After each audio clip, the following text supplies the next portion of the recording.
Is this rock bottom for Manchester United? The worst Premier League season in our club's history. It is confirmed, and it is not pretty. With the 4-1 loss to Newcastle, it's official. This is the worst Premier League season we've ever had.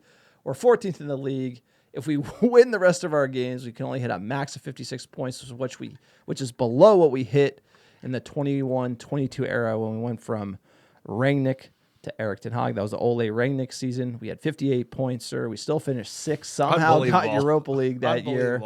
But this will be our lowest points total in the Premier League era. Absolutely heartbreaking for Manchester United. What does it say about the current state of the squad? It's a mess. It's a hodgepodge squad built by one manager after another with no continuation between the two. A lot of overpaid players that weren't the right profile, never made sense in the first place, too late in their career, or we just spent 2 to 3 multiples of what they're actually worth. And here we are at a point where I hope this is rock bottom, sir. The squad's a mess. It still needs to be rebuilt. We probably need to spend another $500 million, but I hope we build up from here. Liverpool winning 20, us finishing the lowest points total. We're obviously going to finish the lowest in the table, below 8th. Can't get any worse than this, can it? If we fire Amram next season, oh my gosh, it can. And that's, Sir Jim has that itchy trigger finger, sir. You got it. Does Ruben Amram get a pass because of the situation he inherited? I mean, for me, this season, you kind of almost have to give him a pass for me. Or should he get some blame? We haven't even really seen the system click. He's looked checked out at times. The team has sort of given up. Roy Keane said the team and the squad look physically and mentally weak. The pundits piling it on. They always pile it on. And to be fair, we are terrible. I mean, this is like dire stuff. He came in, it was dire. It didn't get worse. He tried a system that is probably even more physically demanding, more tactically disciplined requirements, and the team has not risen to the occasion, right? They can't match the physicality, they can't match the pace, and he does look dejected because I think he demands so much from his players. He expects so much. He expects such a high work rate, and he had such a high work rate at his Sporting Lisbon side. They would die for that coach. And he came in and he got a bunch of bluffers. He had to move out player. I mean, he had to move out Everton 3 players. hired David Moyes, and they're higher than us. They had to move out 3 players that were attackers that didn't fit the system because So Marcus Rashford didn't want to play for the coach before he even joined. Before his first coaching session, how long we been he watching, said, "I want to change a place." By the way, how long have we been watching this league, this team? 20+ years. Managers get hired mid-season and do well. Sometimes. David Moyes came into Everton in a relegation battle, and they're above us in the table. They're doing well. That was a manager that was brought in, looked at what he had, and then got results immediately out of it. So Amram is basically going to throw his hands up and say, hey, I'm just going to play this way. I don't care if we win. I don't care about the results. I don't care if the players can't play it. I don't care about anything. I'm just going to ride this team in the ground and hope that I'm going to get £1 billion spent in the summer. Is that the best strategy for a new manager coming into a team? I don't know. It is a bold one. He is surely a bold manager, but it is ugly. And this is our worst. This is going to turn the heat on. Don't you think? He always says, even in the interviews, he says, I don't have a lot of time. So if we have the worst season and we finish horribly, he's not going to have a lot of rope next year, right? If you saw the system working, we started seeing progression, he'd get more time. He'd probably get more money. I feel like this almost invites more pressure on him. Is this the way to go? I mean, fortune favors the brave, and David Moyes was brought in to not get Everton relegated.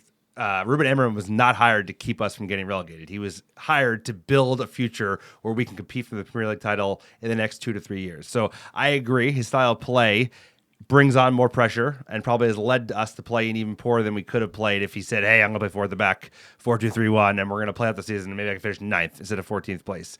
But I think he's trying to see who's legit. He's trying to see who is willing to run through walls for him, and he's found out a lot of players are not. And I think we have to be willing to take a little near-term pain because we have to give him a real summer to get the transfers in. It's obviously going to be a stifled summer because we're probably not going to have that Europa League money.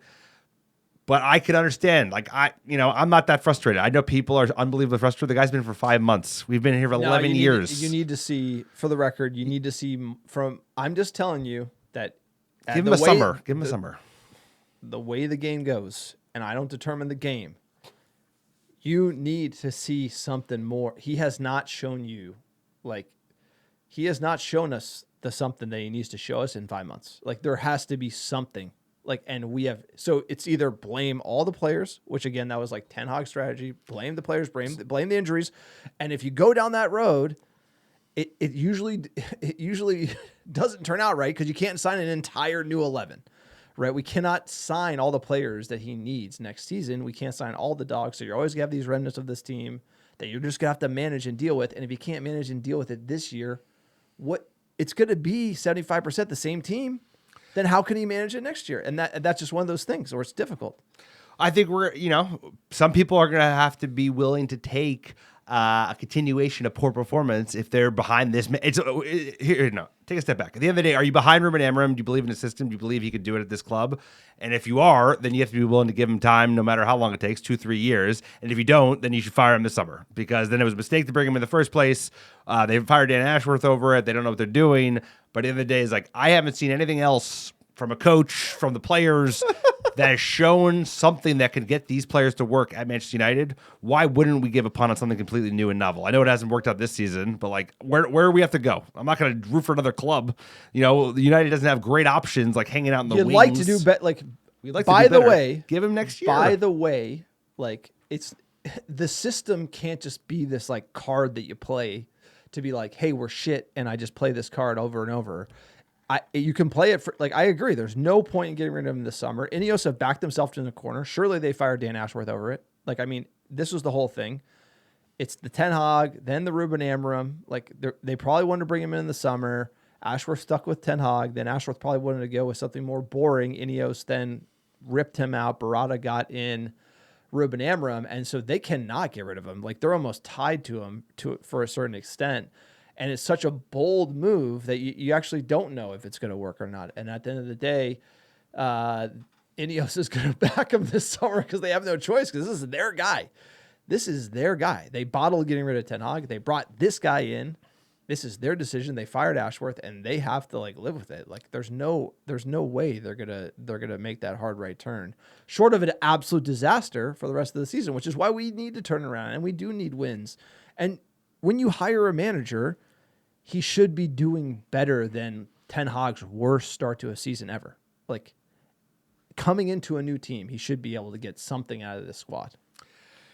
He should be able to. But if they fire him, you will look like the biggest bunch of chumps imaginable. Like, you will not be able to get a top. You will not be able to get a top tier. You shouldn't do it. You shouldn't do it, and they're not going to do it. So, like, I don't know. There's no argument that they should do it. But there is a little bit of like there's like a red flag a little bit. Hey, he should be doing a little better than he is now. It's not like you can't just write it all off. If he came in and we were 9th or 7th, and it's like we were terrible and we're still as bad, if worse. I know we've gotten worse technically because we have more losses, but like we're basically still the bottom half of the table.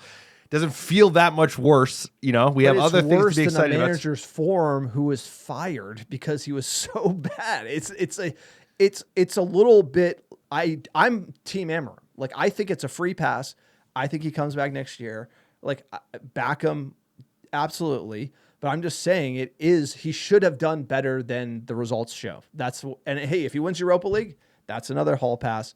But like, we should have seen something more out of the team. It can't just be all on the players. I think the manager needs to look at the squad and get the most out of it. If you look at Sir Alex Ferguson, he got the most out of what he had. In 5 months, bro. Like, not in 5 months. Like, he came in and he took 4 fucking years, So I think he needs time. I think fans are I think fans have a wall of frustration carried from all the shit managers of the past. Like, people are fucking over it. It's the worst season in history. Yeah, I know, but they're also over the Erik Ten Hag, and they're over Ole Gunnar Solskjaer and Ralph Rangnick, and it's been like 6-7 years of just bullshit and no kind of this is the worst. I know it is the worst. I'm watching it. This is the worst. I know it's the worst. Topic that we're talking about. But the whole point is the matter is, like, it's not like this all just started and we got bad 5 months ago. It's like we've been so bad that there's this cumulative rot that fans are just boiling over. Fans are boiling over talking about firing a manager that's been here for 5 months. That's all I'm saying is, like, we need to let it play out a little bit. No. So what you need to do is it's a nuanced conversation where I said, I like this manager, but he came into like a dumpster fire and he put kerosene on it. He didn't put it out by like stabilizing it, playing simple, like, just like sound football, like defend. Like, we went for like, hey, we're just going to go and play the hardest system that these guys understand. And I don't have the players to play it. And he kind of put kerosene on a dumpster fire that's leading to this bad finish. He didn't do it. Ineos did it. They hired wasn't a guy. pragmatic. He could have a pragmatic approach. He decided not. He said, he made the call. I'm going to play this way, and I don't care if it gets me fired. Like, that's his attitude. And he's playing that way, and it's not going in the positive direction. So that's why it's a struggle at the moment for Manchester United. It's a tough season. It's a tough year. Let us know what you think. Is this the worst Manchester United team you've ever watched? Amara, is he going to make it next year? Is he improving? Are these red flags? Are we just sick of this shit football like Alex just said? Please like, subscribe to the channel, comment below, let us know, and we'll see you in the next Manchester United video.